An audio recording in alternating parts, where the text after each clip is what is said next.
ہاں، بھائی نے سوال پوچھا ہے مرحوم ماں باپ کی نمازوں کا فدیے کا کیا طریقہ ہے۔ یہ بہت اہم سوال ہے، اس کو اچھی طرح سے جواب کو سمجھیں۔ لوگ کیا کرتے ہیں، والدین میں سے کسی کا انتقال ہو گیا تو ان کی ساری زندگی کی نمازیں کاؤنٹ کرتے ہیں کہ کون کون سی نمازیں انہوں نے نہیں پڑھی ہیں۔ پھر علماء کرام سے رابطہ کرتے ہیں کہ حضرت میرے والد کے ذمے مثال کے طور پر 3000 نمازیں تھیں، تو کیا شرعی طور پر ان کا فدیہ مجھ پہ دینا لازم ہے؟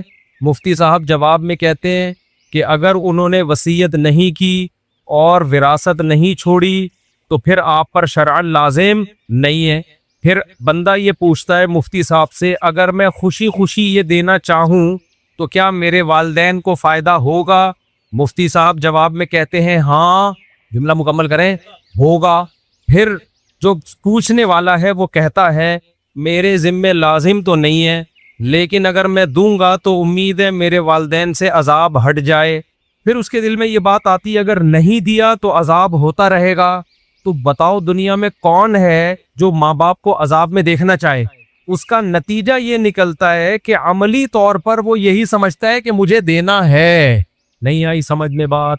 اور 4-4 5-5 ہزار نمازوں کا فدیہ 4-5 ہزار روپے نہیں ہوتا، جائیدادیں بک جاتی ہیں لوگوں کی۔ اس لیے میں جب یہ مسئلہ پبلک کو بتاتا ہوں تو میرا بتانے کا اسٹائل تھوڑا سا چینج ہوتا ہے، کیونکہ شریعت کے مزاج کے خلاف ہے۔ شریعت چاہتی ہے کہ والدین کی وراثت اولاد میں تقسیم ہو، وہ فائدہ اٹھائیں اس وراثت سے۔ تو اگر یہ حدیث میں حکم ہوتا نا اس طریقے سے کہ ماں باپ مر جائیں تو تم نے ان کی نمازوں کا کفارہ دینا ہے، اگر ہوتا تو پھر تو آپ کے پاس دوسرا آپشن نہیں تھا۔ حدیث میں ایسا کوئی آرڈر ہے نہیں۔ تو اس لیے مسئلہ یہ ہے کہ اگر ماں باپ نے اپنی نمازوں کی وصیت کی ہے تو پھر جتنی جائیداد چھوڑی ہے اس میں 1/3 میں وہ وصیت پوری کی جائے گی، 1/3 میں، کیونکہ ان کو یہ رائٹ تھا کہ زندگی میں 1/3 یعنی 33.3% کی وہ وصیت کر سکتے تھے، وہ تو پھر آپ نے ویسے ہی کرنی ہے۔ لیکن اگر انہوں نے وصیت نہیں کی ہے تو پھر آپ صرف ان کے لیے دعائے مغفرت کریں، اور جو صدقہ خیرات کی ٹوٹی پھوٹی اللہ توفیق دے دے، کسی غریب مسکین کو کھانا کھلا دیا، کسی کو کنواں کھدوا دیا، جو نارملی کرتے ہیں اس سے آگے بڑھنے کی کوشش نہ کریں، اور اپنے اوپر ایک چیز مسلط نہ کریں کہ پتہ نہیں میرے ماں باپ نے نمازیں چھوڑی ہیں تو عذاب میں نہ ہو، بس دعائیں مغفرت کریں، اس سے زیادہ نہیں، کیونکہ شریعت ہمیں تنگی میں نہیں ڈالنا چاہتی۔ تو اب وہ چونکہ ان کی نمازیں گئیں، وہ اب جو ہے نا وہ سزا تو متعین ہے، اب دعائیں مغفرت کے علاوہ آپ کے پاس کوئی آپشن نہیں ہے، تو اب لاکھوں کروڑوں روپے اس میں دینے کی ضرورت نہیں ہے، اور یہ ٹینشن نہ لیں آپ، بس دعائیں مغفرت کریں ان کے لیے۔ سمجھتے ہو کہ نہیں سمجھتے؟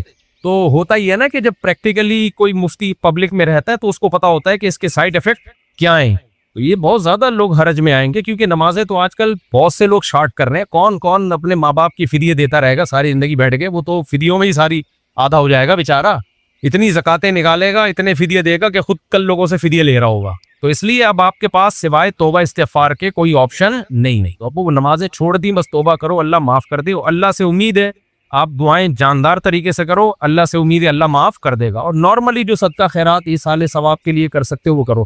قضائے عمری کی نماز، اس زمانے میں بعض مذہبی اسکالرز نے یہ کہنا شروع کر دیا ہے کہ قضائے عمری لازم نہیں ہے، ہر گناہ توبہ سے معاف ہو جاتا ہے، تو نماز اگر قضا ہو گئی، جان کر کسی نے قضا کر دی تو اب توبہ سے معاف ہو جائے گی۔ اور وہ یہ دلیل دیتے ہیں کہ بھائی ہمارے پاس کوئی حدیث ایسی نہیں ہے جس میں پتہ چلتا ہو کہ نمازیں جب ہزاروں لاکھوں آپ کے ذمے ہوں تو قضا پڑھنا بھی ضروری ہے، ایسی ہمارے علم میں کوئی حدیث نہیں ہے۔ یہ ان لوگوں کا دعویٰ ہے اور ان کی دلیل ہے جو کہتے ہیں کہ قضائے عمری لازم نہیں ہے، لیکن پوری امت کا اجماع رہا ہے ماضی میں کہ جب بھی آپ کے ذمے نماز قضا ہوگی آپ پر توبہ بھی لازم ہے اور نماز کی قضا لوٹانا بھی لازم۔ امام احمد ابن حنبل اس کے قائل ہیں کہ اگر آپ نے جان کے نماز قضا کر دی تو صرف توبہ کرنی پڑے گی، قضا نہیں کرنی پڑے گی، لیکن اس کی وجہ یہ نہیں ہے کہ قضا لازم نہیں ہے۔ وہ کہتے ہیں جب جان کے نماز قضا کر دی تو آپ اسلام سے ہی خارج ہو گئے، کافر ہو گئے، نکاح بھی ٹوٹ گیا۔ تو جب کافر سے مسلمان ہو گئے تو جس کافر نے نمازیں چھوڑی ہیں اس پہ نمازیں تھوڑی لازم ہوتی ہیں۔ تو وہ جو قول ہے نا کہ نماز جان کر قضا کی تو قضا لازم نہیں ہے، وہ ایک الگ قول کی بیس پہ ہے۔ وہ قول یہ کہ نماز جان کے چھوڑ دینے والا کافر ہے، تو ہم تو اس کو کافر نہیں سمجھتے، ورنہ 2-4 آدمی رہ جائیں گے جنت پہ جانے کے لیے۔ کیا خیال ہے بھائی؟ اور سارا دن تجدید نکاح ہی ہوتا رہے گا، آج فلاں نماز چھوڑ گئی، چل بھی دوبارہ نکاح پڑا، فلاں نماز چھوڑ گئی تو دوبارہ نکاح پڑا، مہر دے دے کے آدھا ہو جائے گا کہ نہیں ہو جائے گا؟ تو اس لیے ہم تو جمہور کے قول کو لیتے ہیں، امام ابو حنیفہ کے، امام شافعی کے، امام مالک کے قول کو لیتے ہیں کہ نماز جان کر قضا کر دینے سے کافر ہونے کے قریب تو ہو جاتا ہے لیکن کافر نہیں ہوتا۔ تو جب آپ اس قول کو لیتے ہیں تو پھر اس قول میں تو یہ ہے کہ جب آپ نے جان کے نماز چھوڑی تو آپ مسلمان ہی ہیں۔ اب جب آپ دوبارہ توبہ کریں گے تو توبہ بھی کرنی پڑے گی اور نمازیں لوٹانی بھی پڑیں گی۔ تو جو لوگ یہ دلیل دیتے ہیں نا کہ اس کی کیا دلیل ہے کہ اتنے سالوں کی نمازیں قضا پڑھانی پڑیں گی، قضا لوٹانی پڑیں گی، آپ ان سے پوچھا کرو کہ اس کی کیا دلیل ہے کہ نہیں لوٹانی پڑیں گی۔ دلیل ہمیشہ اس سے پوچھی جاتی ہے جو دعویٰ کرتا ہے۔ دیکھو نبی صلی اللہ علیہ وسلم نے فرمایا البینۃ علی المدعی، صحیح حدیث ہے یہ، والیمین علی من انکر، دلیل ہمیشہ اس کے ذمے ہے جو دعویٰ کرے، اور جو دعوے کا انکار کرے اس سے صرف قسم لی جائے گی، اس سے دلیل نہیں پوچھی جائے گی۔ میں مثال سے بات سمجھاتا ہوں، آپ لوگ کا دماغ حاضر ہے کہ نہیں ہے؟ مثال سے سمجھاتا ہوں۔ آپ کا نام کیا ہے؟ امیر حمزہ صاحب۔ میں نے کورٹ میں کیس کیا کہ امیر حمزہ نے مجھ سے 2 لاکھ روپے لے کے کھا گیا ہے، دے نہیں رہا۔ امیر حمزہ 2 لاکھ روپے لے کے مجھ سے کھا گیا، دے نہیں رہا۔ میں ان کو کورٹ میں گھسیٹ کے لے گیا۔ کورٹ نے پوچھا امیر حمزہ کیا تو نے مفتی صاحب سے 2 لاکھ روپے لیے؟ امیر حمزہ کہے گا کہ میں نے نہیں لیے۔ میں نے جج صاحب سے کہا جج صاحب اس سے پوچھو اس کے پاس کیا دلیل ہے کہ میں نے اس کو 2 لاکھ روپے نہیں دیے، اس کے پاس کیا دلیل ہے، گواہ پیش کرے کہ اس نے مجھ سے 2 لاکھ روپے نہیں لیے۔ جج نے اس سے پوچھنا شروع کر دیا بتا بھائی تیرے پاس کیا دلیل ہے کہ تو نے نہیں لیے۔ تو جج کو دماغی علاج کی ضرورت ہے یا نہیں ہے؟ ویسے تو ججوں کو ہوتی، استغفر اللہ، یعنی جج کو دماغی علاج کی ضرورت ہے یا نہیں ہے؟ اس سے پوچھ رہا ہے کہ تیرے پاس کیا دلیل ہے کہ تو نے نہیں لیے۔ ابے نہیں لینے کی دلیل نہیں ہوتی، دلیل اس پہ ہوتی ہے دیے ہیں۔ جج مجھ سے پوچھے گا تمہارے پاس کیا دلیل ہے کہ تم نے دیے ہیں، تم گواہ لے کر آؤ۔ میں کہوں میں جب دے رہا تھا میرے پاس گواہ تھوڑی تھے، اس کے بولو گواہ لے کر آئے کہ اس نے نہیں لیے۔ ابے نہیں لینے پہ دلائل نہیں ہوتے، دلائل اس پہ ہوتے ہیں کہ میں نے دیے۔ ہاں میں نے 2 گواہوں سے ثابت کر دیا، جمشید اور غفار کو میں لایا، میں نے 2 گواہوں سے ثابت کر دیا کہ جج صاحب یہ دونوں گواہی دے رہے ہیں کہ فلاں تاریخ کو اتنے بج کے اتنے منٹ پر اس کو میں نے 2 لاکھ روپے دیے ہیں۔ اب یہ دعوے کی نوعیت چینج ہو گئی، میں نے ثابت کر دیا۔ اب یہ جواب میں کہہ رہے جج صاحب میں نے وہ 2 لاکھ منگل کو واپس کر دیے تھے، جج صاحب میں نے وہ 2 لاکھ روپے منگل کو واپس کر دیے۔ اب جج مجھ سے پوچھ رہا ہے تمہارے پاس کیا دلیل ہے کہ واپس نہیں کیے؟ اب یہ الٹا سوال ہو جائے گا۔ اب جج اس سے پوچھے گا کہ تم نے منگل کو واپس کیے، تمہارے پاس کیا دلیل ہے کہ تم نے واپس کیے؟ تم گواہ لے کر آؤ۔ اب مدعی کون بن گیا؟ یہ تو جو دعویٰ کرتا ہے دلیل اس کے ذمہ ہوتی ہے۔ اب قضائے عمری کے مسئلے میں سمجھو خوب اچھی طرح، تبھی تو ہم کہتے ہیں مجتہدین کو فالو کرو، ابو حنیفہ، شافعی، مالک، احمد بن حنبل، یہ قرآن و سنت کو ہم سے زیادہ سمجھتے تھے۔ آج کل کے اسکالرز کے پاس حدیثیں تو ہیں، حدیث سمجھنے کے لیے جو کھوپڑی ہونی چاہیے نا، حدیث کا مطلب سمجھنے کے لیے جو سینس ہونی چاہیے، وہ سینس مارکیٹ سے شارٹ چل رہی ہے۔ تو قضائے عمری پر دلیل کی ضرورت نہیں ہے، دلیل ان لوگوں سے ہم مانگیں گے جو یہ کہتے ہیں کہ نماز جب قضا ہو جائے تو قضا پڑھنا ضروری نہیں ہے، صرف توبہ سے معاف ہو جائے گی، یعنی نماز پڑھے بغیر بھی ذمے سے ساقط ہو سکتی ہے۔ ہم کہیں گے اس کی کیا دلیل ہے قرآن و سنت میں کہ نماز آپ کے ذمے تھی اور آپ نے نہیں پڑھی تو وہ ذمے سے صرف توبہ سے ساقط ہوگی۔ دنیا میں کوئی بھی چیز جو آپ کے ذمے میں ہو صرف ایکسکیوز کرنے سے کبھی بھی ساقط نہیں ہوتی۔ میں نے اس سے 2 لاکھ روپے قرضہ لیا، میں نے کہا منگل کو دوں گا، ٹائم منگل کا تھا، بدھ کو تک میں نے ڈیلے کر دیا تو قضا کر دیا نا۔ جب ایک چیز میں نے ڈیلے کر دی تو میں ایکسکیوز بھی کروں گا اور پیسے بھی دوں گا۔ اب یہ میرے پاس آئے کہ آپ نے پیر کا وعدہ کیا تھا مفتی صاحب، ابھی تک آپ نے میرے پیسے نہیں دی، میں سخت ٹینشن میں گیا ہوں۔ میں نے کہا میں بہت ایکسکیوز کرتا ہوں آپ سے، I am very sorry, I am sorry, کہہ کہ چلے ٹھیک ہے آپ نے ڈیلے کر دیا، قضا کر دیا، ٹائم پہ آپ نے پے نہیں کیا، کوئی بات نہیں، اب آپ کے ذمے میں تو ہے نا، اب آپ دے دیں، میں معاف کرتا ہوں لیکن اب آپ دے دیں۔ میں نے کہا جب تو نے معاف کر دیا تو ساقط ہو گیا۔ وہ کہے گا بھائی میں نے ڈیلے کرنے کے جرم کو معاف کیا ہے، قرضہ معاف میں نے نہیں کیا۔ کیا دلیل ہے کہ میں نے قرضہ بھی معاف کیا ہے؟ میں کہوں آپ کے پاس کیا دلیل ہے کہ معاف نہیں کیا؟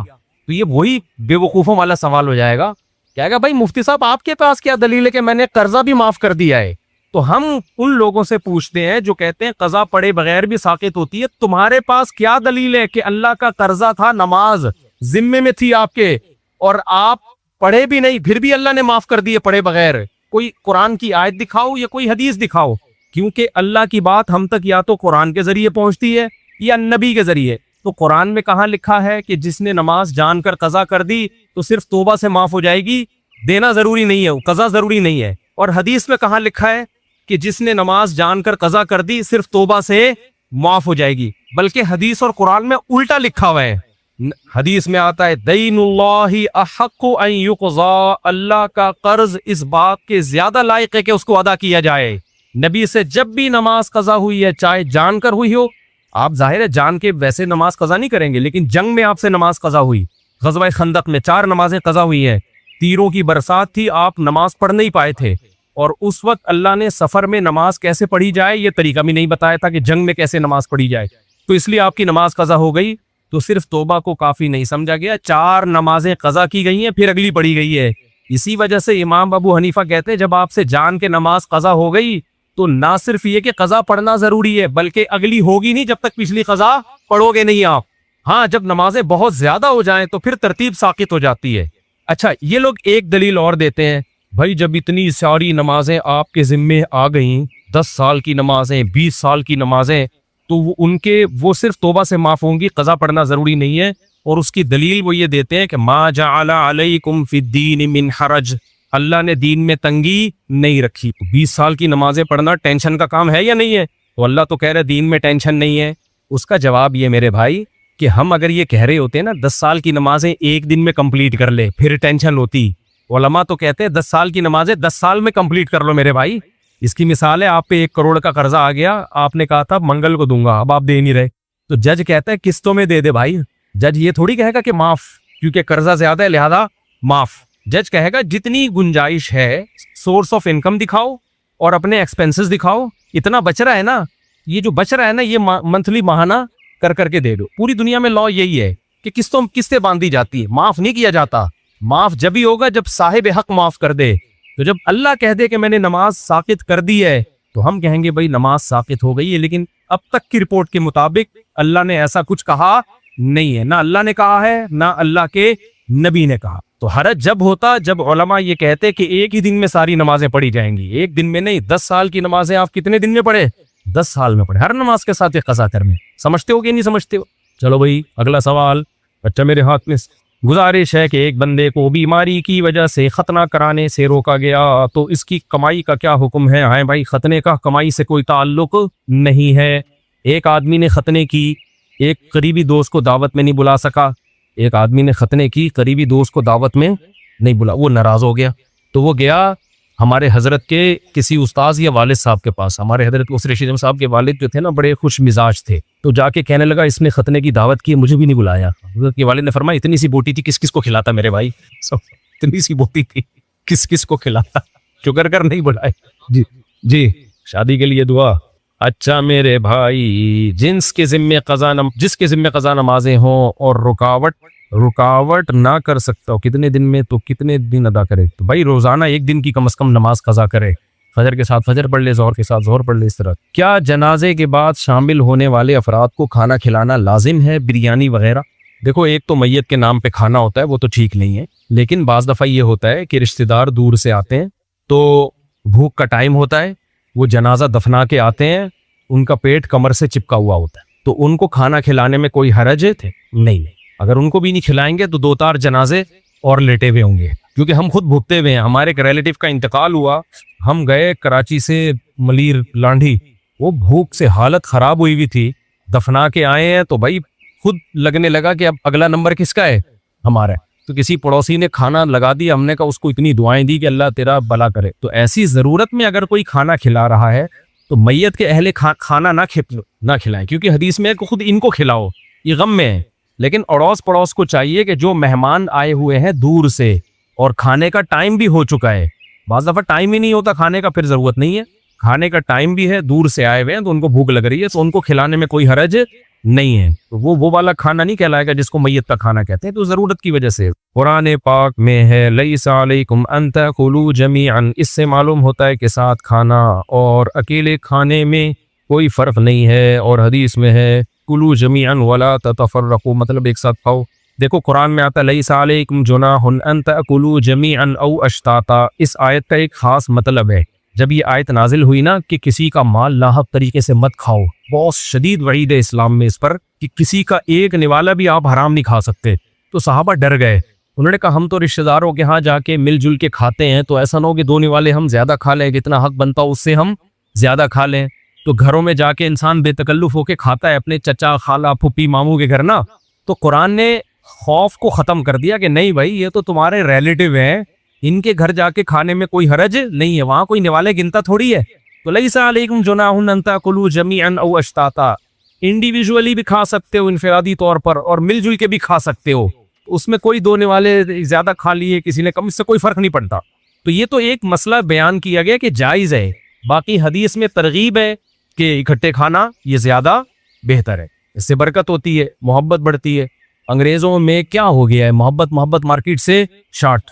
ہر آدمی افقل طریقے سے بس انڈیویجولی بیٹھ کے کہیں کھا رہا ہوگا. گھروں میں بھی اب دیکھو پہلے دسترخوان لگتا تھا, سب مل کے کھاتے تھے. اب کیا ہوتا ہے کچن سے سب نے اپنے سالن نکالا, کوئی ادھر صوفے کے نیچے گھسا ہوا ہے, کوئی بیڈ کے نیچے گھسا ہوا ہے, کوئی کچن میں گھسا ہوا ہے, ہر آدمی اپنے طریقے سے. تو اس سے محبتیں کیا ہوتی ہیں, ختم ہوتی ہیں. تو یہ غلط طریقہ ہے نا.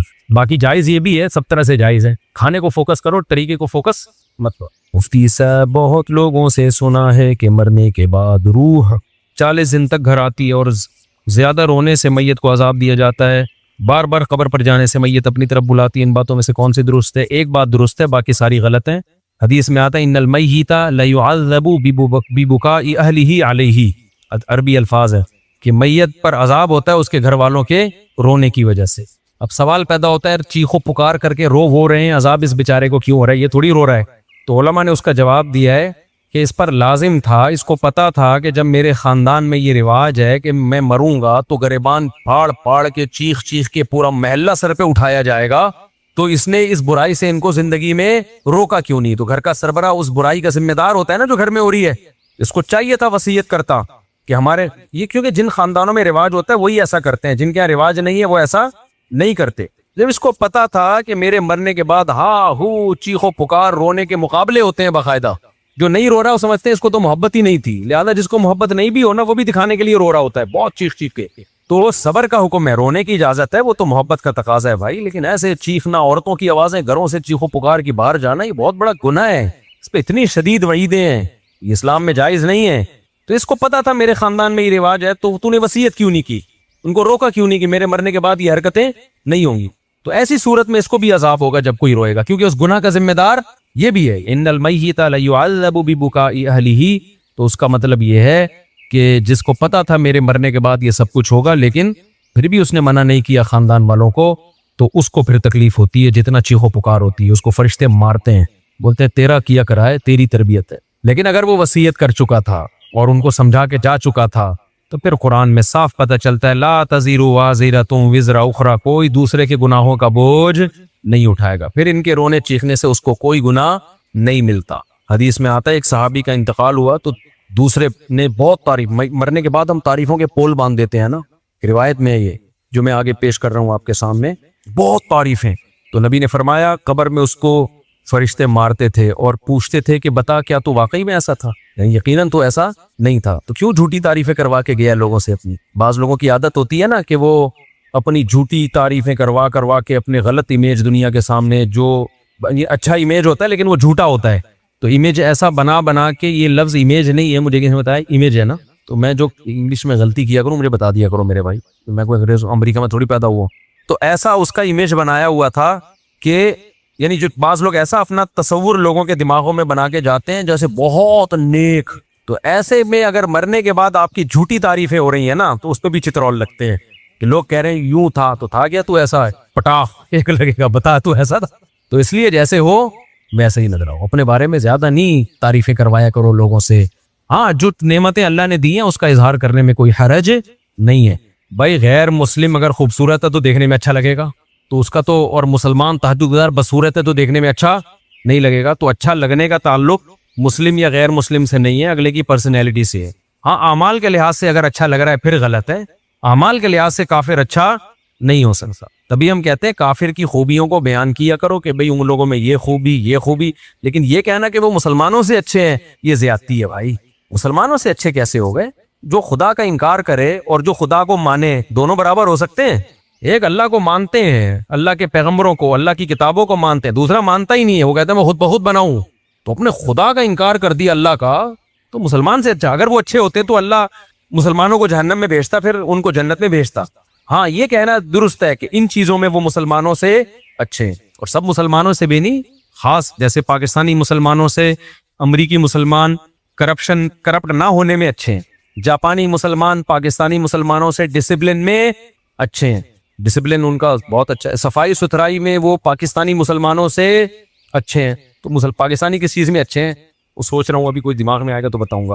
تو بیوی سے وفا کرنے میں پاکستانی مسلمان جاپانیوں سے اچھے نہیں، بہت اچھے ہیں، سمجھتے ہو. اور ایک اور چیز رہ گئی، بچے پیدا کرنے میں بہت اچھے. تو چند چیزوں میں تو ہو سکتا ہے، یہ تو کافروں میں بھی تھا نا. نبی صلی اللہ علیہ وسلم نے فرمایا خیارکم فی الجاہلیت خیارکم فی الاسلام. جو زمانے جاہلیت میں کافر اچھے تھے اسلام میں بھی وہی اچھے ہیں. اس سے پتہ چلا کافر میں بھی کوئی اچھا ہو سکتا ہے نا. تو یہاں اچھائی سے مراد ہے چند صفات میں اچھائی، غیرت میں، بہادری میں. تو بعض کافر بڑے غیرت مند ہوتے ہیں، بہادر ہوتے ہیں، سخی ہوتے ہیں. تو جب وہ اسلام لاتے ہیں تو وہ بہادری غیرت اور بڑھ جاتی ہے. تو صحابہ کرام زمانے جاہلیت میں سخی تھے، بہادر تھے، رشتہ داری جوڑنے کو اچھا سمجھتے تھے. یہی جب مسلمان ہوئے تو یہ وفا کس کے لیے استعمال ہوئی؟ پھر نبی کے لیے. اور جو منافق تھے مدینہ میں وہ کم وقت اسلام لانے سے پہلے بھی 2 نمبر، اسلام بھی لانے کے بعد بھی 2 نمبر. وہ جدھر دیکھتے تھے نا پلڑا بھاری ہے ادھر کو پلٹ جاتے تھے. تو نبی کے جو رشتہ دار تھے قریشی ہاشمی، حضرت ابو طالب کو دیکھو، اگرچہ کفر پہ موت ہوئی ہے لیکن رشتہ داری آخری دن تک نبھائی ہے نبی کے ساتھ کہ میرا بھتیجا ہے، میں اس پہ کسی کو انگلی اٹھانے نہیں دوں گا. 3 سال نبی صلی اللہ علیہ وسلم کو شعب ابی طالب میں آپ کا بائیکاٹ کر کے بند کیا گیا، پتے کھانے پڑے ہیں 3 سال معاشی بائیکاٹ. ابو طالب نے غیر مسلم ہونے کے باوجود وقت کس کے ساتھ گزارا؟ پیغمبر کے ساتھ. کیوں؟ مشکل میں اپنی قوم کو نہیں چھوڑنا. ٹھیک ہے نظریے کا اختلاف ہے لیکن قوم کی بیس پہ ساتھ دے رہے ہیں. تو کسی بھی بیس پہ جب کوئی ساتھ دیتا ہے تو اس کے لیے غیرت کا ہونا ضروری. بے غیرت کیا کرتا ہے؟ جہاں کوئی مصیبت آئی ایک دم. ہمارے ایک دوست تھے، ان کہتے ہیں میرا ایک بڑا جگری دوست تھا نا، ہر وقت ساتھ. کہنے ایک دن 2-3 لڑکوں نے مجھے گھیر لیا پیٹنے کے لیے نا، کوئی پڈا تھا. کہہ رہے میں نے کہا کوئی بات نہیں، ہم بھی 2 ہیں نا، نمٹ لیں گے، دیکھیں گے. کہہ رہے میں مار کھائے جا رہا ہوں، کوئی رپلائی کہیں سے ہو ہی نہیں رہا. کہہ رہے میں نے اپنا وہ لنگوٹی یار دیکھا تو وہ 3 کلومیٹر پہ نا بھاگا جا رہا ہے. ابے تو یہ تو اس موقع پہ نہیں بنتا یار. یا تو وہ 100 آدمی ہوتے تو یار وہ بھی 2-3 ہیں، تم 2 ہو تو کچھ تو کرو نا، کچھ تو بچاؤ تو گئی اس کو. ایک دم ایسا بھاگا. میں چھوٹا تھا تو میرے ساتھ ایک ہمارے کلاس فیلو اسکول کا لڑکا، ہم دونوں ڈبل سواری پہ آ رہے تھے. آپ کو پتہ ہے کراچی میں ڈبل سواری پہ پابندی ہی رہی ہے. اب ہم تو محلے پڑوس میں ہی نکلے، کہیں آگے ٹریفک پولیس والا نا، ہم چھوٹے بچے تھے اس وقت، ایک تو عمر بھی پوری نہیں تھی، وہ بھی اللیگل کام. تو ہم تو ایسے ہی نکلے، گلی محلے میں لوگ نکل جاتے ہیں، غلط ہے نہیں کرنا چاہیے پولیس والا. اب جیسے ٹریفک پولیس والا نا میرے جو پیچھے بیٹھا ہوا تھا وہ چلتی بائک سے اتر کے بھاگ گیا. مجھے آج تک ہوا کہ اتنی سپیڈ سے بھاگا ہے میں اکیلا. تو وہ ٹریفک پولیس والے نے اس کو دیکھ کے اس کو اتنی ہنسی آئی ہے کہ یار یہ کتنا ڈر گیا، بھاگا جا رہا ہے. تو مجھے بھی چھوڑ دیا، بولا جائے یار واپس. وہ دن آج تک میں بھولا نہیں ہوں کہ یار تھوڑی سی اسپیڈ تو بھائی پکڑے گا کیا کہ جیل میں تھوڑی ڈال دے گا، تھوڑا سا تم بھی کرے گا، کچھ جرمانہ لگا دے گا، کچھ بھی کرے گا. اتنے بچے پہ تو کیا جرمانہ بھی نہیں لگتا. لیکن مجھے اس کی اسپیڈ دیکھ کے نا جو میرے ساتھ بیٹھا ہوا تھا، میں نے کہا یہ ہے بہادر. بھائی اتنی بھی جلدی نہیں بھاگو، آگے پولیس والا تھوڑا سا آگے آ رہا ہے. میں نے کہا ابھی میں روکوں گا تو وہ اترے گا، پھر ہے ہی نہیں، بھاگا ہوا جا رہا ہے. تو کافروں میں بھی کچھ غیرت مند ہوتے ہیں، کچھ اچھی صفات ہوتی ہیں، تو وہ صفات بیان کرنے میں حرج نہیں ہے. لیکن جب مقابلہ ہوگا تو بھائی مسلمان کافر سے بہرحال بہتر ہے. اور جو اچھی صفات آپ کو کافروں کی لگ رہی ہوتی ہے نا، ان کی بھی جب ڈیپ میں جاؤ گے تو اس کی بھی گہرائی میں جاؤ گے تو بعض جگہوں پر وہاں بھی مسلمان کا پلڑا بھاری ہوگا. لیکن اس کے لیے الگ قسم کا چشمہ چاہیے، ان نظر سے دیکھا جائے گا. جو اپنے ماں باپ کے نہیں رہے وہ کیا رہ گئے، ان میں کیا انسانیت. جن کے اباؤں اور اماؤں کا مستقبل اولڈ ہاؤس ہو تو رہ کیا گیا. السلام علیکم. اور ہے کہ میں غلام حیدر ول عبد الواحد، پورا شجرہ نسب لکھا ہوا ہے. میری درخواست ہے کہ میرا نکاح ہو گیا، نام سے پتہ چل رہا ہے کہ آپ کا نکاح ہو گیا. میرا سسر شادی کرنے کی اجازت نہیں دیتا، وہ کہہ رہا ہے کہ مجھے اپنی بیٹی کی طلاق چاہیے. کسی بھی صورت میں بیٹی کی شادی نہیں کروں گا. آپ اس بارے میں اسلامی طریقے سے اچھا کسی بھی صورت میں شادی نہیں کروں گا. اب اس بارے میں اسلامی طریقے سے مشورہ دیں کہ میں کیا کرنا چاہیے. دوسری شادی پر میرے بیانات موجود ہیں, اس کے کیا فضائل ہیں, اس میں کیا مشکلات ہیں, کس کے لیے جائز ہے, کس کے لیے ناجائز ہے, میں عمومی بیان کرتا ہوں. کبھی کسی فرد واحد کو میں ترغیب نہیں دیتا کہ تو کر لے. مجھے نہیں پتا کہ اس میں تپڑ ہے یا نہیں ہے. کبھی کسی فرد واحد کو میں ترغیب نہیں دیتا. میں کبھی ان کو نہیں پکڑ کے کہوں گا یار تم نے کیوں نہیں کی, اتنے عرصے سے بیان سن رہے ہو, تم کر لو. یہ میں کبھی بھی نہیں کرتا. حتیٰ کہ میرے دوست احباب میں 40 سال کے لوگ بھی ہیں جو ابھی تک کنوارے ہیں, ان کو بھی میں نے کبھی نہیں کہا تم نے شادی کیوں نہیں کی ہے. وجہ اس کی ہے کہ کسی کے پرسنل معاملات میں ٹانگ اڑانا یہ بہت غلط عادت ہے. میں اگر کسی کو اسپیسیفک کسی فرد کو ترغیب دوں تم دوسری شادی کرو, مجھے نہیں پتا اس کا بیہیویئر پہلی بیوی کے ساتھ کیسا ہے, اس کے حقوق ادا کر بھی رہا ہے کہ نہیں کر رہا. ہو سکتا ہے وہ اس کو لٹکا کے رکھا ہوا ہو اور ہم اس کی 4 شادیاں کراتے پھر رہے ہوں, تو یہ تو ظلم ہو جائے گا نا. اور یہ بھی ممکن ہے حقوق ادا کر رہا ہو, تو یہ تمہاری ٹینشن ہے کہ تم حقوق ادا کر رہے ہو یا ادا نہیں کر رہے. ہم اسلام کا حکم بیان کریں گے جنرلی. افراد کو پکڑ پکڑ کے یوں سمجھانا کہ تو کر تو نہیں کر, یہ نہیں ہوتا. منع تو کیا ہے بہت سے لوگوں کو میں نے کہ تم نہیں کرو, کیونکہ جب مجھے ان کے حالات پتا چلے, انہوں نے آگے مشورہ لیا نا, میں نے کہا تیرے بس کا نہیں ہے بھائی, تیری باتوں سے لگ رہا ہے تیری ٹانگیں ابھی کانپ رہی ہیں, تو نہیں, تیرے بس میں نہیں ہے. تو لیکن کسی فرد کو میں پکڑ کے ترغیب دوں کہ تم کرو, تم نے کیوں نہیں کی, تم, ہاں مذاق میں دوستوں کی محفل میں ایک الگ بات ہوتی ہے, لیکن میں ویسے نارملی کبھی کسی کو ترغیب نہیں دیتا. اب آپ کہہ سکتے ہو چلو دوسری کی آپ کسی فرد کو ترغیب نہیں دے رہے, نہیں دینے کی وجہ سمجھ میں آئی. مجھے کیا پتا یہ پہلی کے ساتھ سنجیدہ ہے بھی یا نہیں ہے. ہو سکتا ہے وہ اس کے پاس ظلم کر رہا ہو, وہ گزارا کر رہی ہو اس کے ساتھ مجبوری میں. اب تو مجبوری میں وہ گزارا کر رہی ہے, تم اس کے اوپر ایک اور بھی لے آؤ, ٹھیک ہے نا, اس کو بھی لٹکا کے چھوڑ دو, یہ تو بیڑا غرق ہو جائے گا. مجھے کیا پتا تم برابری کر سکتے ہو یا نہیں کر سکتے. پھر تم کر کہاں رہے ہو. بعض دفعہ آدمی شادی کر رہا ہوتا ہے, بھائی تم اتنی پیسے ہیں نہیں, تم شادی ڈیفینس میں کر رہے ہو, مالدار لڑکی سے کر رہے ہو, تو نہ تو اس کے قابل رہو گے نہ پہلی کے قابل. اس کا تو جیب خرچی 4-4 لاکھ روپے ہوتی ہے, پاکٹ منی. جو مالدار لڑکی ہے نا, پاکٹ منی ایسے چل رہا ہوتا ہے 4 لاکھ پاکٹ منی. تو غریب آدمی بولے گا میں ٹماٹر بیچ کے 4 لاکھ تیری پاکٹ منی کہاں سے. تو بھائی تم نے کیوں کی ایسی جگہ پہ شادی؟ اپنی حیثیت دیکھ کے کرو نا, تم وہاں شادی کرو جو 5 روپے پاکٹ منی. ایسا ہوتا نہیں ہے, لیکن ایک مثال دے رہا ہوں میں. تو میں نہیں جانتا کہ بھائی یہ اس قابل ہے یا نہیں ہے کسی شخص نے. میں فرد واحد کو, متعین فرد کو کبھی ترغیب نہیں دیتا.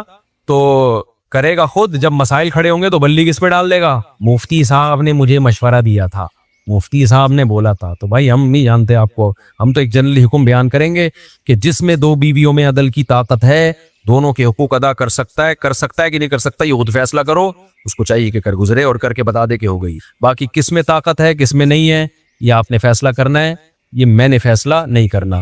آپ کہہ سکتے ہو چلو 2 شادیوں والے کو آپ مشورہ نہیں دیتے, تو کنوارے کو آپ تو دے سکتے ہو نا, جو آپ کے 40 45 سال کے دوست کنوارے ہیں, ان کو کیوں نہیں دے رہے؟ بھائی یہ بھی کسی کی نجی زندگی ہے, مجھے نہیں پتا اس کی کیا مجبوری ہے. بعض دفعہ صحت کے ایشوز ہوتے ہیں, وہ نہیں شرما کے بتا رہا ہوتا. ہم کیوں کسی کا راز دنیا کے سامنے فاش کریں؟ وہ مجھے تھوڑی بتائے گا میرے اندر طاقت نہیں ہے. بعض دفعہ طاقت ہوتی ہے, مرد ہوتا ہے پورا انسان, لیکن اور کوئی مسائل ہوتے ہیں اس کے, تو وہ تو جب کسی کی ڈیپ میں جاؤ تو پتا چلتا ہے نا کس کے ساتھ کیا مسائل چل رہے ہیں. تو بھائی شریعت نے ہمیں حکم دیا ہے کسی کے پرسنل معاملات میں گھسنے کی آپ کو اجازت نہیں ہے کہ یہ کیوں نہیں کر رہا ابھی تک, میرے بیان میں 10 سال سے بیٹھ رہا ہے, اس نے ابھی تک دوسری شادی کیوں نہیں کی, اس نے پہلی کیوں نہیں کی. بھائی جان بیان میں بیٹھ رہے ہیں, نظریہ درست ہو رہا ہے, عمل کرنا نہ کرنا یہ اس کا ہیڈ ایک ہے, یہ ہمارا ہیڈ ایک نہیں ہے. اور نام بدگمان ہوتے ہیں. میرے جو دوست 45 سال کے ابھی تک شادی نہیں کی, میں بدگمان بھی نہیں ہوتا, ان کا ذاتی معاملہ ہے, یہ خود بہتر سمجھتے ہیں. تو اس لیے میں آپ کو بھی ترغیب نہیں دوں گا. جنہوں نے پرچی دی ہے نا, یہ مجھے نہیں پتا آپ کا اپنی پہلی وائف کے ساتھ سلوک کیسا ہے, آپ دوسری کر سکتے ہو نہیں کر سکتے. اب لوگ آتے ہیں میرے سسر کو سمجھا دے کہ مجھے دوسری کی اجازت دے دے. سسر کبھی اجازت نہیں دیتا, اور سسر سے اجازت لے کے کرنے بھی نہیں چاہیے, کیونکہ باپ بیٹی کا رشتہ, بہن بھائی کا رشتہ شریعت نے ایسے بنایا ہے کہ اسلام یہ رشتوں کو توڑنا نہیں چاہتا. باپ اگر اجازت دے گا نا لڑکی کا, تو بیٹی کے دل میں کیا آئے گا, مجھ پہ سوکن آئی ہے کس کی وجہ سے, میرے باپ کی وجہ سے.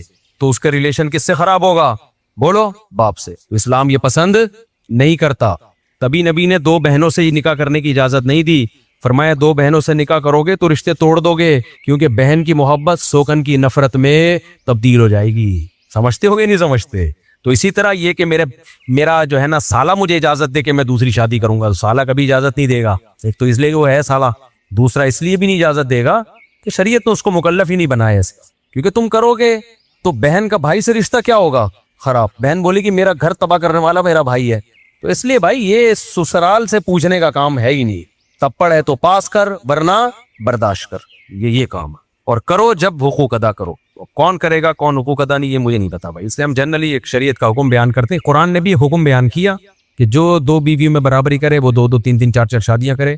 اللہ نے الگ الگ نام لے کے نہیں بتایا کہ انڈا موڑ پہ فلاں صاحب بھی کریں اور پٹیل باڑہ پہ فلاں صاحب بھی کریں اور ڈیفینس میں فلاں صاحب اور 14ویں صدی میں فلاں فلاں لوگ کریں, اس اسٹیٹس کے لوگ کریں, اس اسٹیٹس کے لوگ نہ کریں. یہ کہیں نہیں ہے. جنرلی حکم دے دیا بھائی جو ان قواعد پہ پورا اترتا ہے ترغیب دے دی کرے, کیونکہ بیوہ طلاق یافتہ عورتیں سوسائٹی میں بہت زیادہ ہیں. تو اس لیے مجھے کبھی بھی یہ میرے پاس کیونکہ بہت آتے ہیں لوگ, میرے ابا کو سمجھائیں, میرے ماموں کو سمجھائیں, میرے چاچے کو سمجھائیں. میں نے کہا بھائی میں اپنے والوں کو نہیں سمجھا سکا تھا, تمہارے قسم والوں کو ٹازر سے اپنے والوں کو کون بولوں, ہم ان کو نہیں سمجھا پاتے, ہم تمہارے والوں کو بھی ذمہ داری ہم لیں. اور پھر جب پٹو گے تو ہم پہ بلی آئے گی. شادی تم کر رہے ہوگے, بلی کس پہ آئے گی؟ مفتی صاحب نے بولا تھا. تو کافی ہو گیا میرا خیال ہے. اور یہاں سے کسی نے کوئی سوال پوچھنا ہو؟ السلام علیکم مفتی صاحب. وعلیکم السلام. میری وائف اوپر ہے, میں آپ سے 2 منٹ بات کرنا چاہتا ہوں اکیلے میں. ابھی کر لیں. میری وائف اوپر, وہ آپ سے ملنا چاہتی ہیں. ہم دونوں 2 منٹ لگیں گے سر, 2 منٹ بہت دن ہو گئے. چلو پھر بیان کے بعد مل لیں. بھائی کو دے دو جلدی سے, بس نمٹاتے ہیں اس کو, ٹائم کم مقابلہ سخت. صاحب آپ کے کچھ پہلے کے بیانات ہیں جی. آپ نے کہا تھا کہ وہ جب کربلا کا واقعہ ہوا تھا تو پانی بند نہیں ہوا, تو اس پہ بہت سارے کلپ اور حدیثوں کے ریفرنس یہ تھا کہ پانی بند ہوا تھا. اور پھر آپ کے کچھ بیانات وہ تھے کہ جب وہ حضور کی جو گھر والے ہیں اس میں آپ نے کہا تھا گھر والوں میں اہل بیت میں بیویاں آتی ہیں سب سے پہلے, تو حضرت عائشہ اور باقی بیویاں. تو اس میں انہوں نے کہا تھا ایک روایت پیش کی تھی کہ وہ جب چادر تھی تھی تو اس میں مباہلے کے لیے نبی صلی اللہ علیہ وسلم گئے تھے تو چادر میں 5. تو اس سے نا آپ کو یہ کہتے ہیں بعض لوگ, وہ بعض ہیں کہ آپ یہ لوگ جو ہے نا اقراری یعنی انکاری نہیں ہے لیکن اقراری بھی نہیں ہے اہل بیت کے, یعنی اقرار بھی نہیں کرتے صحیح طریقے. ہم نے ہرگز انکار نہیں کیا کہ نبی نے مباہلے کے وقت جن افراد کو, جن مقدس ہستیوں کو اپنی چادر میں لیا تھا وہ اہل بیت نہیں ہے. یہ بالکل جھوٹ ہے. ہم ان کو بھی اہل بیت مانتے ہیں اور نبی کی بیویوں کو بھی اہل بیت مانتے ہیں, کیونکہ سورہ حجاب میں اللہ نے نبی کی بیویوں کو اہل بیت کا لقب دیا ہے. اس سے بڑی دلیل کیا ہوگی؟ باقی کربلا کے واقعات کو میں اس لیے بیان نہیں کر رہا, وہ اس وقت جو شیعہ سنی کا پھڈا پارا چرار میں بھی آپ نے دیکھا ہے, یہ جنگ چھڑ گئی ہے. تو اس وقت شیعہ سنی لڑائی ختم کرنے کی ضرورت ہے. تو ان ٹاپکس پہ جتنا کم بولو گے اتنی لڑائی کم ہوگی, اور جتنے اختلافی مسائل کو ابھی ہمارا ملک اس کا متحمل نہیں ہے. تو ابھی یہ نہیں ہے کہ آپس میں لڑنا شروع کر دیں, اور یہ تو ملک کا تو یہ تو بیرونی طاقتیں ہیں جو شیعہ سنی فساد ابھی کروانا شروع کریں گی. تو اس لیے اس جنگ کو ختم کرنی ہے. تو ختم ایسے ہی ہوتی ہے کہ ان ٹاپک پہ, تو اس لیے جو پرانے ہیں نا ان کو پرانا ہی رہنے دیں, ٹھیک ہے. تو باقی کوئی اگر پھر بھی پوچھنا ہے تو تحریری لکھ کے بھیج دیں, تو ہم یہاں سے تحریری جواب بھیج دیں گے. لیکن انٹرنیٹ پہ کوئی بھی چیز جائے گی تو اس میں بڑا خطرہ ہوتا ہے کہ ایک فساد کھڑا ہو جائے گا. عالم کا کام یہ نہیں ہوتا کہ جو آتا ہے بس بولنا شروع کر دے, اس کا دیکھا جائے گا کہ اس کا اثر سوسائٹی پہ کیا پڑے گا, اور ان موضوعات کی ابھی میں ضرورت بھی ہے یا نہیں ہے. اہل بیت سے محبت تو سب کے ایمان کا جزو ہے, اور اہل بیت کے تو ہم زیادہ قائل ہیں بھائی. ہم تو اہل بیت سے محبت کو اپنے ایمان کا جز سمجھتے ہیں. السلام علیکم. وعلیکم السلام. مائک کو قریب کرو یار. قربانی جب ہم کرتے ہیں تو اس کے اندر حقیقہ شامل, ہاں عقیقہ بھی کر سکتے ہیں, ایک ہی حصے میں نہیں, ایک ہی گائے میں عقیقے کا حصہ بھی ڈالا جا سکتا ہے اور قربانی کا حصہ بھی ڈالا جا سکتا ہے. یعنی الگ حصہ ہوگا, عقیقے کا الگ ہوگا, قربانی کا الگ. اگر کوئی بندہ تشہد کی جگہ فاتحہ یا فاتح کے تشہد پڑھ لے سدا صاحب کا کیا جی ہاں سدا صاحب کرنا پڑے گا اس وقت. عمرے کے لیے 3-4 عورتیں جا سکتی ہیں, جن کی کوئی محرم نہیں ہو نہیں جا سکتی. بھائی محرم کا ہونا ضروری ہے, جوان عورت کے لیے محرم کا ہونا ضروری. بوڑھی عورتیں گروپ میں بھی جا سکتی ہیں. اچھا بھائی میں شادی شدہ ہوں, بھی حاملہ ہے, تو اب میں خواب میں, اچھا نبی صلی اللہ علیہ وسلم نے آ کر مجھے ایک نومولود بچہ پکڑا دیا اور فرمایا اس کی حفاظت کرنا کیونکہ آنے والے ٹائم میں مجدد ہوگا. میرے بھائی آپ اپنا جو ہے تھوڑا سا اس طرح کے خوابات جب آنا ہو آدمی کی کھوپڑی آؤٹ ہونا شروع ہو جاتی ہے. میں نے دیکھا, مجھے ابھی کچھ دن پہلے ایک بندہ ملا, پشاور سے آیا ہوں, اور کہنے لگا آپ کے بارے میں مجھے خواب آیا ہے, نبی صلی اللہ علیہ وسلم نے خواب میں آ کے کچھ یہ بتایا کہ یوں کرو آپ کے بارے میں. میں نے کہا السلام علیکم. وعلیکم السلام. سب سیٹ. اگلا بھائی چلو بھائی. تو مجھے ہمارے ایڈمن نے کہا یار اتنا عظیم خواب سنا رہا ہے, آپ نے لفٹ نہیں کرائی. میں نے کہا بھائی پتہ نہیں سچا سنا رہا ہے جھوٹا سنا رہا ہے, اور اگر خواب سنا بھی رہا ہے تو اس کی تعبیر کیا ہے, یہ اس میں ٹائم لگتا ہے. تو ایسے ہی تھوڑی جو بھی آ کے خواب سنا ہے اچھا اڑے یار بیان میں لاؤ بھائی. تو میں نے کہا اپنے اعمال درست کر رہو, پھر غلط خواب بھی آئیں تو کوئی فکر کی بات نہیں. اپنے اعمال اگر صحیح نہیں ہے تو جتنے مرضی اچھے خواب آئیں متاثر ہونے کی ضرورت نہیں ہے. اس لیے فوکس عمل کو زیادہ کرو. باقی نبی کا خواب میں آنا بہت بابرکت عمل ہے, لیکن یقینی تو ہو نا. کوئی بھی آ کے بول دے مفتی صاحب میں نے آپ کے بارے میں خواب دیکھا, میں کیسے یقین کر لوں بھائی؟ بعض دفعہ میں اس بیچارے کی جو پشاور والا ہے اس کو جھوٹا نہیں قرار دے رہا, لیکن میں تو کسی کو پرسنلی جانتا نہیں ہوں نا, تو بھائی ہو سکتا ہے کہ سچ بول رہا ہو سکتا ہے بعض دفعہ کوئی آدمی کسی کا فیور لینے کے لیے, یہ جو جعلی مریدین ہوتے ہیں نا, ان کے جعلی پیر ہوتے ہیں, ان کے مریدین جھوٹے خواب سنا سنا کے نا اپنے پیر کا بڑا قرب حاصل کرتے ہیں. پیر صاحب کہتے ہیں یہ خواب دیکھ, یہ آیا ہے سنا بے میرے بارے میں کیا ہے تیرے کو. تو بھائی میں کسی کو ذاتی طور پہ جانتا نہیں ہوں, میں نے یہ نہیں کہا آپ جھوٹ بول رہے ہیں, میں نے کہا بھائی ہو سکتا ہے سچ بول رہے ہو ماشاءاللہ, اگر واقعی دیکھا ہے تو اللہ مبارک کرے, جو اس کی برکتیں خواب کی ہمیں اللہ دے. اچھا بس اتنا ملا نا لے مل, چلو نیکسٹ یہ کرے وہ بالکل, ورنہ وہی واقعات ہو جاتے ہیں. ایک مرید نے اپنے پیر صاحب کو کہا کہ پیر صاحب میں نے خواب دیکھا ہے کہ آپ کی انگلیاں شہد میں اور میری انگلیاں پخانے میں. پیر صاحب نے کہا, اب پیر صاحب بھی نا اگر انسان ہوتے تو بولتے یار کچھ بھی آ سکتا ہے خواب میں, اگر شہد میں انگلیاں ہیں بھی تو میرا عمل اگر ٹھیک ہے تو انگلیاں شہد میں ہونے اس کے بغیر بھی میں ٹھیک ہوں, اگر میرا عمل خراب ہے تو انگلیاں شہد میں ہونے سے میں ٹھیک نہیں ہوں گا. یہ کہہ دیتے جان بچ جاتی. پیر صاحب نے کیا کہا فوراً, دیکھا یہی تو بات ہے, میری انگلیاں شہد میں اور تیری انگلیاں, مجھے اچھا نہیں لگ رہی ہے لفظ زبان سے نکالتے ہوئے لیکن اس کے بغیر مزہ بھی نہیں آئے گا, تو میری انگلیاں تیری انگلیاں پہانے میں اور میری انگلیاں شہد میں, یہی تو ہے. کہتا ہے آگے خواب کمپلیٹ نہیں ہوا ہے, پورا تو سنے پیر صاحب. سب مرید سن رہے تھے نا, پیر صاحب چوڑے میں ہاں بھائی. کہتے ہیں اینڈ میں دیکھا کہ آپ کی انگلیاں میں چاٹ رہا ہوں, میری انگلیاں آپ چاٹ رہے ہیں. آپ کی انگلیاں میں چاٹ رہا ہوں, میری انگلیاں آپ چاٹ رہے. تو کوئی مجھے اچھا خواب سنا دیتا ہے نا آپ کے بارے میں یہ آیا, میں کہتا ہوں بھائی ماشاء ٹھیک ہے صحیح ہوگا, اللہ تعالیٰ برکت دے, بس اس سے زیادہ میں لفٹ نہیں کراتا, سمجھتے ہو. میں کہتا ہوں بھائی اعمال اچھے ہیں, برے خواب آئیں پھر بھی ٹھیک ہے, اعمال خراب ہیں تو اچھے خوابوں سے خوش فہمی میں مبتلا نہیں ہونا چاہیے. اس لیے آپ بس گولی کھا کے سو جائیں. جن کو یہ اچھا خواب آیا زیادہ اپنے خود پسندی پیدا ہونا شروع ہو جاتی ہے کہ میرا بچہ مجدد ہوگا, ہوتا پتہ نہیں کیا ہے وہ کیا نکلے. السلام علیکم سر. وعلیکم السلام. میرے دوست ہے ہاسٹل میں. کہاں پر؟ ہاسٹل میں میرے دوست ہے. عسکری میں؟ ہاسٹل میں روم میں, ہاسٹل میں. تو وہ لیٹ نائٹ جو ہے نماز پڑھتے ہیں نا 1 بجے 2 بجے. تو ہماری ریزننگ بھی ہوتا ہے اس میں کہ میں بولتا ہوں کہ ٹائم پہ نماز کرو, فون کی وجہ سے چھوڑ جاتے ہیں. عشاء کی نماز لیٹ پڑھتے ہیں؟ جی عشاء کی, وہ بولا کہ صبح تک ہو, تو اس میں کیا حوالے سے؟ عشاء کی نماز کا ٹائم تو فجر سے پہلے تک ہوتا ہے, لیکن اتنی دیر کرنا جائز نہیں ہے. سر وہ جو ہے وہ فون کی وجہ سے فون استعمال کرتے اس وقت نماز کی ٹائم غلط ہے نا. عشاء کی رات 1/3 سے پہلے پڑھ لینی چاہیے. بہت شدید مجبوری ہو تو آدھی رات سے پہلے, تو آدھی رات کے بعد. آدھی سے بھی زیادہ ڈیلے کرنا پھر مکروہ ہے, ناپسندیدہ ہے, یہ برا عمل ہے. تو 1/3 رات, ورنہ بہت ہی لیٹ کرنا ہے تو آدھی رات کا آدھا حصہ گزرنے سے پہلے پڑھ لی ہے. اللہ تعالیٰ نے فرمایا کہ یہ قرآن نصیحت ہے ان لوگوں کے لیے جو برائیوں سے بچنا چاہتے ہیں. وَإِنَّا لَنَعْلَمُ أَنَّ مِنْكُمْ مُكَذِّبِينَ. اللہ نے فرمایا ہمیں پتہ ہے تم میں بہت سے لوگ اس کا انکار کرتے ہیں, لیکن ہوگا کیا؟ وَإِنَّهُ لَحَسْرَةٌ عَلَى الْكَافِرِينَ. جو انکار کرنے والے لوگ ہیں یہ قرآن قیامت کے دن ان کے لیے حسرت اور افسوس کا ذریعہ بنے. بہت اہم آیت ہے. دیکھو ابھی تو ہم اللہ کی باتیں سنتے ہیں سناتے ہیں, ہوتا کچھ بھی نہیں ہے, ہوتا کچھ بھی نہیں ہے. میں بھی سناتا ہوں ممبر پہ, آپ بھی سنتے ہیں, ہم چلے جاتے ہیں, اگلے ہفتے پھر آ جاتے ہیں. کچھ آتے ہیں, کچھ نہیں آتے, کچھ نئے آتے ہیں, کچھ پرانے آتے ہیں. لائف گزر رہی ہے. اسی طرح ہم نمازوں میں قرآن سنتے رہتے ہیں, اللہ تعالیٰ نے یہ فرمایا, اللہ نے یہ فرمایا. کبھی علماء سے سنتے ہیں, کبھی کتابوں میں پڑھتے ہیں, بھائی اللہ یہ کہتے ہیں, اللہ کہتے ہیں یوں کرو. لیکن اللہ میاں بس کہہ ہی رہے ہیں, کر کچھ نہیں رہے. اللہ میاں بس کہہ ہی رہے ہیں, کر کچھ بھی نہیں رہے. یہاں سویا نہیں ہوں, نہ رات کو سویا نہ دن میں سویا. میری کھوپڑی بہت گھوم رہی ہے آج, تو اس لیے میں نے کڑک چائے بنوائی ہے. اس کو میں نے بولا کڑک چائے لے کر آؤ, میری کھوپڑی کام نہیں کر رہی ہے, میں سویا نہیں ہوں. جامع بھی لمبی میٹنگ تھی آج جامع رشید میں, رات کو بھی نیند نہیں آئی, بہت تھوڑا سویا ہوں.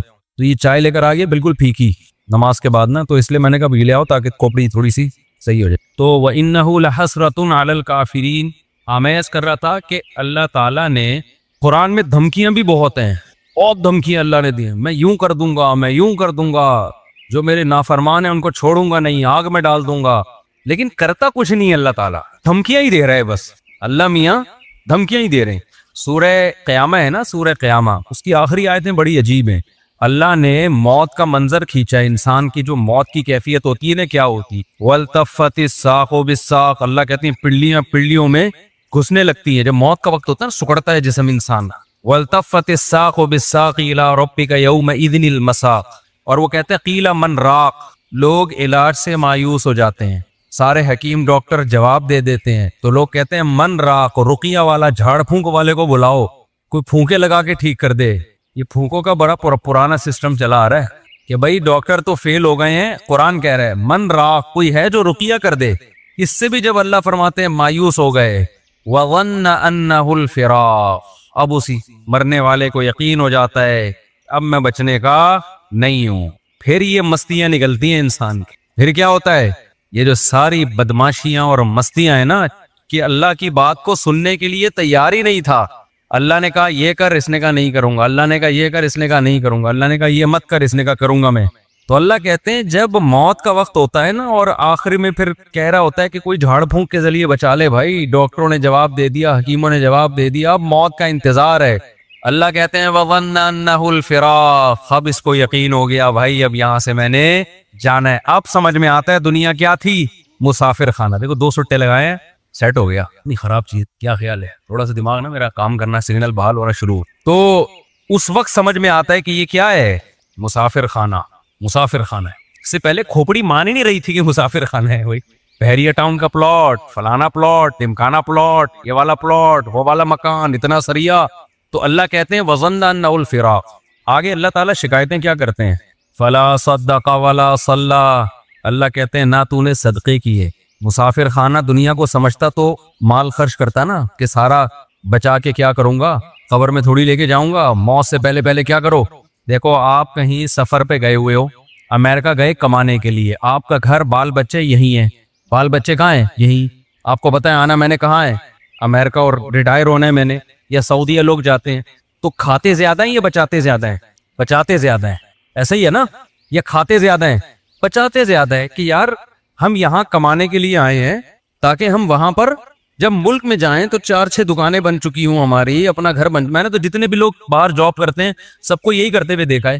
معذرت چاہتا ہوں, یہ بس جلدی سے 2 دن چھٹے لے گئے تاکہ بار بار ڈسٹرب نہ ہوں. تو جو بچاتے ہیں وہاں جاتے ہیں. ہم نے بہت سے لوگوں کو دیکھا ہے بھائی, جب سعودی عرب سے جاب ختم ہو جاتی ہے, ایک عمر ہو جاتی ہے, آتے ہیں تو کہتے ہیں بھائی اللہ کا شکر ہے اب ہم نے اپنے یہاں 4 دکانیں بنا لی ہیں اور اب گھر بنا لیا ہے. تو لوگ کہتے ہیں نا باہر گیا تو نے بنایا کیا پیچھے, جب تو وہاں سے ریٹائر ہو کے آئے گا تو ادھر کیا ہے تیرے پاس. تو لوگ بنا لیتے ہیں. عقل مند لوگ یہی کرتے ہیں, بھائی کھاؤ کم بچاؤ زیادہ, ان کو عقل مند سمجھا جاتا ہے. تو بھائی آپ 60 سال ریٹائر ہو کے, آپ 60 سال کے بعد آپ کے 15-20 سال رہ گئے زیادہ سے زیادہ, 10 بلکہ 70 کے بعد بھی کون چلتا ہے. تو اس 10 سال کے لیے تو آپ 6 دکانیں بھی بنا رہے ہو اور گھر بھی بنا رہے ہو. ایک صاحب تھے ہمارے جاننے والے, وہ بہت پیسہ تھا ان کے پاس, انہوں نے کچھ دکانیں خرید لی. تو میں نے کہا یہ آپ نے کیوں کرے یار, یہ میرا سرمایہ ہے پوری زندگی کا. کیا ہے یہ, میرا سرمایہ, میری بچت ہے, یہی میں نے کمایا ہے. میں نے کہا وہ جو کھاتے رہے وہ کیا گیا, تو اس کو تو کاؤنٹ ہی نہیں کرتے نا جو کھاتے رہے ہیں. جو بچا لیا اس کو کیا سمجھتے ہیں, اصل تو یہ ہے کھانا, تو یہ سمجھتے ہیں مجبوری میں زندہ رہنے کے لیے ہم نے کھا لیا, ورنہ اصل کیا ہے, حالانکہ اصل وہ ہے جو کھا لیا. یہ کیا بچا لیا تو نے, یہ ختم ہو جائے گا تھوڑے دنوں میں, چھن جائے گا, تیرے وارث اڑائیں گے یہ بیٹھ کے. لیکن دنیا کو جو مسافر خانہ سمجھتا ہے وہ دنیا کے ساتھ یہ نہیں کر رہا. 10-15 سال کی زندگی کے لیے بچاتے ہیں کہ 6 دکانیں بنا لی, اتنے جائیدادیں بنا لی, اور ہمیں ویسے معلوم ہے کہ 70 سال بہت زیادہ ہم نے زندہ رہنا ہے, بہت ہو گئے 75 ہو گیا. 75 کا کو جو رہتا بھی ہے نا تو وہ موت ہی جیسی زندگی ہوتی ہے, کھانے کے قابل نہیں ہوتی, لائف کو انجوائے کرنے کے قابل نہیں ہوتی. اس میں اتنا بچانا بچانا بچانا بچانا. او بھائی جب یہ مسافر خانہ تھا تو سعودی عرب جا کے 10-15 سال کے لیے جو پیچھے بچا رہا ہے اس کو تو ضرورت سمجھتا ہے, اور تو قبر میں جو ہزاروں سال پڑا رہے گا, اس کے بعد کروڑوں سال کی زندگی لامتناہی, اس کے لیے تو نے کیا بچایا, کتنے پلاٹ آگے بھیجے تو نے بحریہ ٹاؤن میں, اور یہاں تو نے پلاٹ لے لیے, وہاں کے لیے کتنے پلاٹ بھیجے, وہاں کے لیے کیا کیا ہوگا, مسجد میں 5 روپے ڈال دیے ڈبے میں. یہ وہاں کی انویسٹمنٹ ہو رہی ہے. یہاں کی کیا ہو رہی ہے, جہاں رہنا نہیں ہے, یہاں یہ کہ جی ایک پلاٹ وہاں بھی ہے, ایک پلاٹ وہاں بھی ہے, اور جناب ابھی میں کوشش کر رہا ہوں 6 دکانیں وہاں پہ خرید, میں نہیں کوشش کر رہا ہوں, بتا رہا ہوں, یعنی لوگ کہہ رہے ہوتے ہیں وہاں بھی لے لوں, یہ بھی کر لوں, وہ بھی کر لوں. ابے بھائی تو اتنا کچھ کیوں کر رہا ہے, بہت زیادہ گھوم پھر کر آئے گا, اپنے بچوں کے لیے کر رہا ہوں. بچے کتنے جی آپ کے لیے, جن کے لیے اتنی جائیدادیں بنا رہے ہو, 1.5 بچے کتنے ہیں, پورے 2 بھی نہیں ہو رہے آج کل, 2 پورے اس لیے نہیں کہ وہ دوسرا بھی غلطی سے ہو گیا, کوشش یہی تھی بس 1 بچہ ہو گیا, بس ہماری آبادی مکمل ہو گئی. اس کے لیے تم کیا بچا رہے ہو یار, آپ مجھے دے رہے تو پی رہا ہوں کرنے میں, بس اب نہیں دینا بھائی, بیان بار بار بیچ میں رک رہا ہے. تو اس کے لیے تم یعنی اس میں بھی توکل نہیں کر رہے, مسافر خانہ نہیں سمجھ رہے, نسل روک رہے ہیں. یہ جو میں نسل پہ اتنا زیادہ چیختا ہوں نا, اس لیے کہ یہ حب دنیا کی سب سے بڑی علامت ہے کہ آپ اولاد روکو اپنی. یہ دنیا کی محبت کی سب سے بڑی علامت ہے. یہ اللہ پہ توکل نہ ہونے کی سب سے بڑی علامت ہے کہ آپ نسل روکو. تبھی یہ توکل کی باتیں نہیں کیا کرو ہمارے سامنے. اللہ پہ بڑا توکل ہے. بھائی توکل ہے تو نسل کیوں روک رہا ہے؟ اسی لیے روک رہا ہے نا کہ میرا خرچہ بڑھ جائے گا. اس کا مطلب اللہ کو بیچ سے کیا کر دیا؟ غائب کر دیا. تو اللہ کو ایسا اللہ مانتا ہی نہیں ہے کہ تم توکل کی رٹ لگاتے رہو. لیکن جہاں بات آتی ہے معاملات کی تو سارے معاملات تم سمجھتے ہو کہ اسباب سے ہوتے ہیں. اللہ پہ کچھ ڈالنے کے لیے تیار ہی نہیں ہو. اس کا مطلب تم اللہ کو ایسے تو انگریز بھی اللہ کو ماننے کے لیے تیار ہے. اللہ کے ذمے کچھ ڈالنا ہی نہیں ہے کہ اللہ بھی کچھ کرتا ہے. دیکھو ایک آدمی بڑے فخر سے کہتے ہیں میرے والد صاحب میرا بہت خیال کرتے ہیں. کروڑ پتی آدمی ہے, میرا بہت خیال کرتے ہیں. کروڑ پتی آدمی میرا بہت خیال کرتے ہیں. اور مجھے اپنے باپ پہ بڑا ناز ہے, مجھے اپنے باپ پہ بڑا اعتماد ہے, وہ مجھے کبھی اکیلا نہیں چھوڑے گا. ایک دن جیب میں پیسے نہیں تھے, ڈپریشن سے مر رہے ہو آپ. لوگ کہہ رہے ہیں تیرا ابا اتنا بڑا سیٹ ہے یار, تو کہہ رہا تھا وہ مجھے چھوڑے گا نہیں, وہ تو میرا خیال کرے گا. کہیں گے ابھی بھی میرا توکل ہے بھائی, میرا باپ بہت بڑا آدمی ہے, وہ مجھے کبھی بھوکا مرتا نہیں دیکھ سکتا, وہ میرا خیال کرے گا.